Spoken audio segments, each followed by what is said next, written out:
Bonjour et bienvenue. Dans ce tuto, je vais vous montrer comment faire pour masquer les icônes de ScreenFlow, ce qui va vous permettre de donner un côté plus professionnel à tous vos tutos que vous allez enregistrer. Donc il y a deux icônes de ScreenFlow, il y en a un de la barre de menu que l'on voit ici. Donc à partir de celui-ci, on peut déjà enregistrer. Donc si je me positionne sur enregistrer, voilà, on peut voir que j'ai le compte à rebours. Là j'ai le petit icône. Donc je vais arrêter l'enregistrement. Il y a également un deuxième icône que l'on va retrouver dans le doc. Donc je vais vous montrer deux alternatives pour créer des enregistrements sans que l'on voit les icônes. Donc en premier, on va aller dans les préférences de ScreenFlow. Donc là on peut voir ScreenFlow, préférences. Voilà, donc là je suis sur l'onglet général. Donc déjà pour masquer celui qui est dans la barre de menu, vous décochez la première case à réglages, afficher les options ScreenFlow dans la barre des menus. Donc vous décochez. Donc là on peut voir déjà qu'il disparaît. Donc ensuite, ce que vous devez avoir de coché, c'est à démarrage. Voilà, lancer l'assistant ScreenFlow à l'ouverture de session. Donc cette case doit être cochée.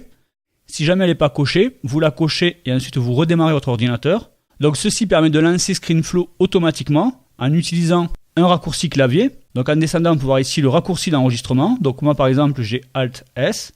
Donc vous pouvez ici créer le vôtre. Donc vous cliquez ici. Voilà, vous allez marquer Type Shortcut. Donc vous inscrivez ici votre raccourci clavier. Donc j'ai par exemple testé avec Alt Z. Bon, on peut voir qu'il est pris.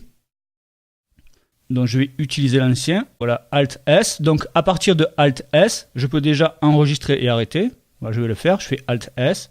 Voilà, on peut voir que j'ai le compte à rebours qui commence. Donc là je peux enregistrer. Voilà, et ensuite si je refais Alt S, ça me permet d'arrêter l'enregistrement. Donc une fois que vous avez ceci, vous n'avez plus besoin à la limite de l'icône que l'on voit là. Donc je peux quitter. Voilà, j'enlève l'icône du dock, je fais Alt S, et là je peux donc commencer mon enregistrement. Voilà, si jamais j'ouvre le navigateur. Voilà, je suis donc en train d'enregistrer avec ScreenFlow sans que l'on voit les icônes ni dans la barre de menu ni dans le dock. Donc là je refais mon raccourci clavier Alt S pour l'arrêter. Et je retrouve donc ici mon enregistrement. Je vais vous montrer une deuxième alternative. Donc là je vais fermer. Voilà, ne pas enregistrer. Donc là je suis toujours sur ScreenFlow. Donc ce que je peux faire, c'est commencer par créer un document vide. Donc je fais fichier, nouveau document vide. Voilà, je peux choisir un pré-réglage.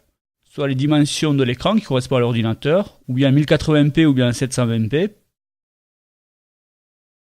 Ou bien vous pouvez ici créer vos dimensions. Donc moi lorsque je fais les tutos, j'utilise par exemple 1024 par 680, donc je peux l'indiquer ici si je le souhaite. Voilà, je clique sur créer. J'ai donc la page qui s'ouvre. Donc ce que je vais faire, je vais maintenant enregistrer le document. Donc je fais fichier, enregistrer. Voilà, donc je vais garder sans titre. C'est juste pour l'exemple. Voilà, je clique sur enregistrer. J'ai donc mon document qui est prêt. Donc à partir de là, je peux également créer un enregistrement. Donc là, vous cliquez sur la petite pellicule. En fait, ce sont les médias. Et vous avez ici une case ajouter un enregistrement. Donc à partir de là, vous allez pouvoir sélectionner déjà ce que vous souhaitez enregistrer. Donc là, on enregistre bien évidemment le bureau. Donc ensuite, vous pouvez ajouter la vidéo supplémentaire ou bien de l'audio. Voilà, ce qu'il est important de cocher, c'est fermer ScreenFlow avant l'enregistrement. Donc lorsque je vais cliquer sur enregistrer, on pourra voir l'icône qui est ouverte ici qui va disparaître. Donc là, je clique sur enregistrer. Voilà, ici on regarde, on peut voir que l'icône a disparu. Et là, je suis également en train de créer un enregistrement sans que l'on voit les icônes de ScreenFlow. Donc vous allez pouvoir maintenant créer vos enregistrements sans que l'on voit les icônes. Je ne peux que vous recommander la formation que j'ai réalisée sur ScreenFlow. C'est une formation de 2h30 qui a été réalisée sur la version précédente, sur ScreenFlow 3. Car en fait, ils ont sorti la 4 une semaine ou 10 jours après. Mais elle reste toujours d'actualité. Donc à bientôt pour d'autres tutoriels.